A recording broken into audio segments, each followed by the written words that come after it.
this is David. I'm producing a podcast, Day in Life of a Postmates Driver. Okay. I'm interviewing Paul. I forgot your last name. Paul O is fine. Paul O is fine. Okay, so here we go. Okay, question one. What got you into doing delivery? What got me into it? I left the job abruptly in December of 2015. Didn't have anything lined up. Started applying for anything I could, do. So along with a different job, I was doing Postmates just to catch up on rent. And it ended up being the first job that I could do right away, and then while other places were clearing my paperwork, I was waiting on them. It ended up being a substantial amount of money. Yeah, they're pretty quick on they are. I was just set up the bank, and I was in 2 weeks I had rent already. That's with half my focus then, and that's when I was new. But then there's that incentive of me being desperate that made it a lot easier, to make money, especially with my location being in town. So so I literally just wake up, just turn on the app and figure it out. I'm a big fan of that. Yeah. Because ever since they opened up in Vancouver, I'm able to sit in my living room and do homework and just wait for a call. I've been procrastinating on that. Told myself that I should be doing a class or something in between. You should. I would suggest that. Yeah. Because this is a good time, and then this platform is flexible enough to where you can modify your time in order to work with your classes. Yeah. So just this year, since recent events, I started applying for Coursera. So that's how I'm holding off now. What is Coursera? Coursera is that monthly subscription thing where you take classes and it's connected to your LinkedIn, and then they provide it's hey, you passed this class for IT support specialist, Microsoft Office, all sorts of things. It's worthwhile to look into. What path are you choosing as far as education wise? Right now, I think I started off with the IT support specialist because of what I do through the group.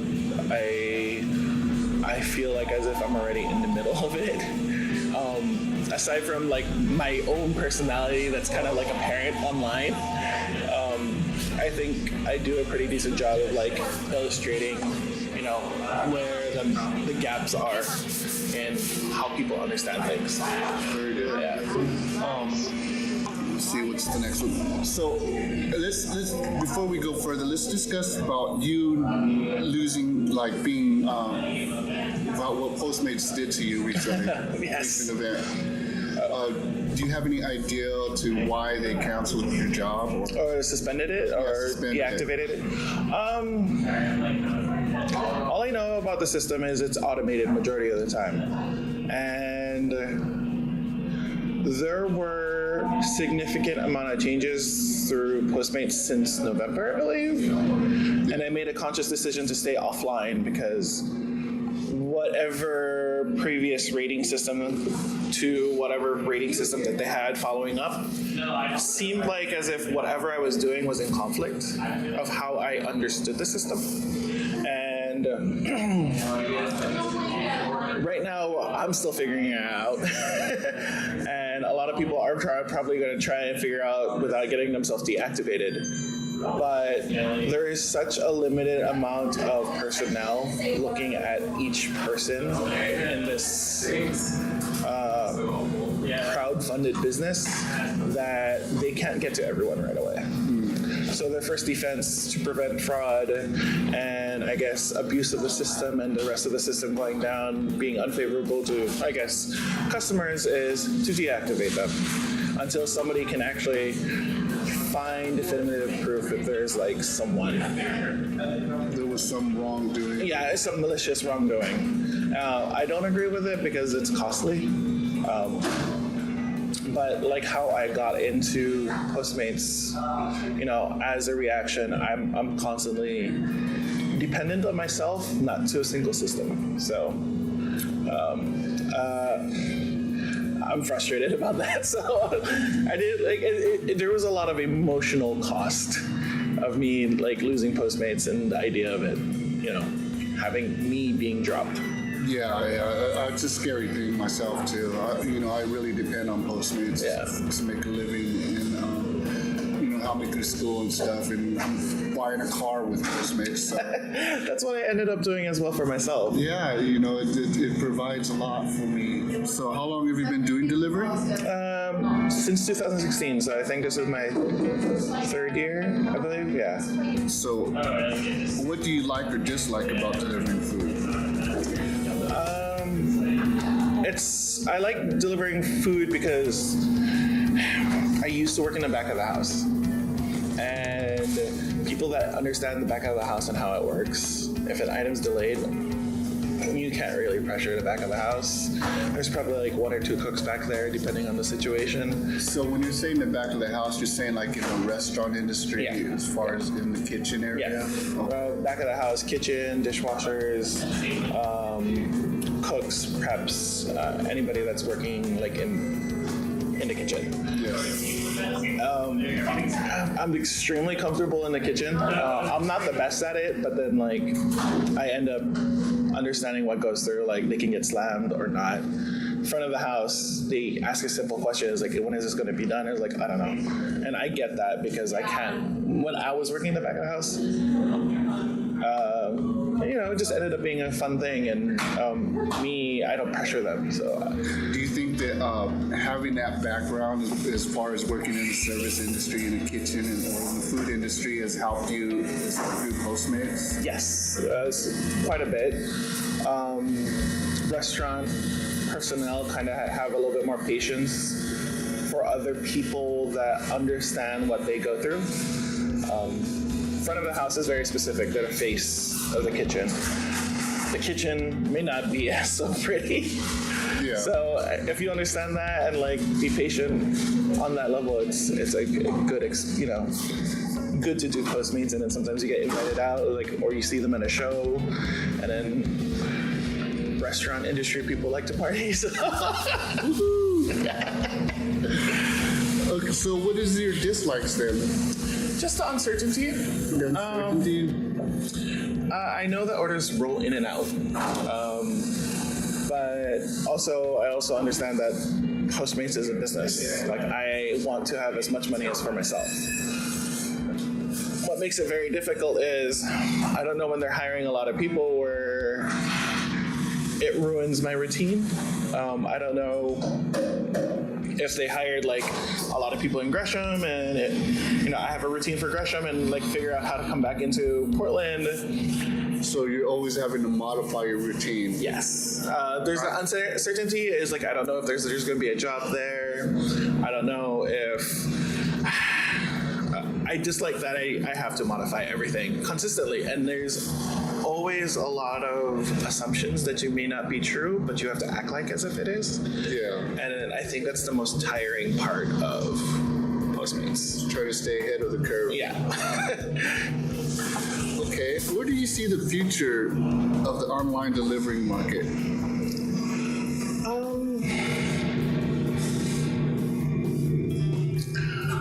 I think that there's going to be some offers from other companies to merge.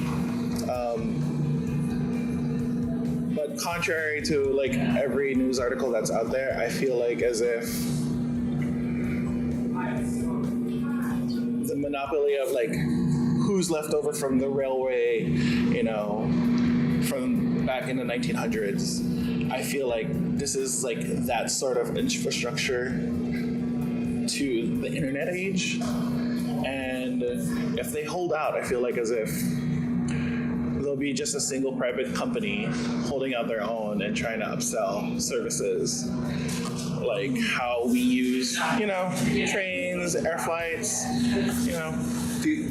This market pretty much originated in Europe. Has it really? Yeah.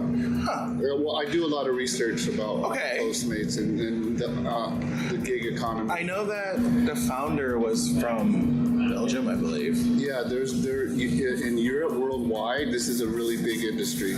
It's just catching on in America. Oh, wow. Yeah, so I have to look up on that. I'm so kind of it's curious. kind of like the Wild West here, like you're saying, like Yeah. back in the 1800s. Yeah. That would be an apt description about that. Is that you have all these markets vying for a piece of the share, which is I think like a 15 billion market or something like that. And in the end, markets are going to start consolidating. Platforms will consolidate, and eventually they'll be like the McDonald's of fast or Something like that. Yeah. So, okay, so back to where do you see the future of online delivery? I think they're going to stay private. Like how Uber has held out as long as they have. From what I understand, Postmates is gearing up for an IPO. They are for funding. But that's always been like the case for like the past 3-4 years. And unless there's like, I don't even know how to describe this. I don't see the incentive anymore.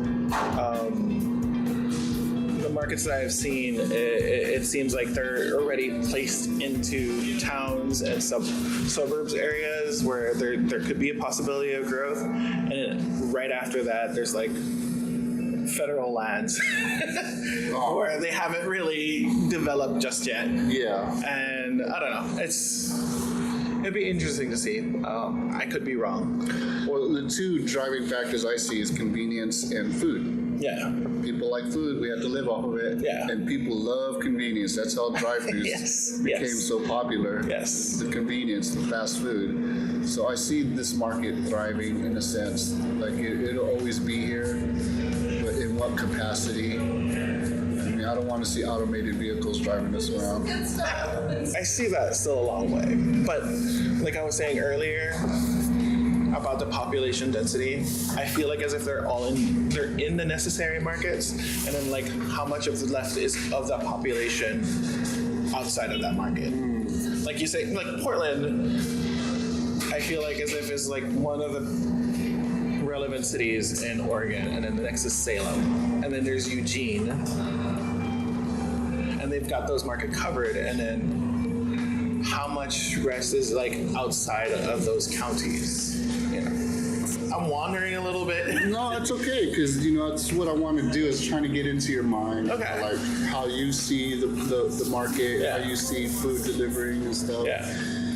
Let me see.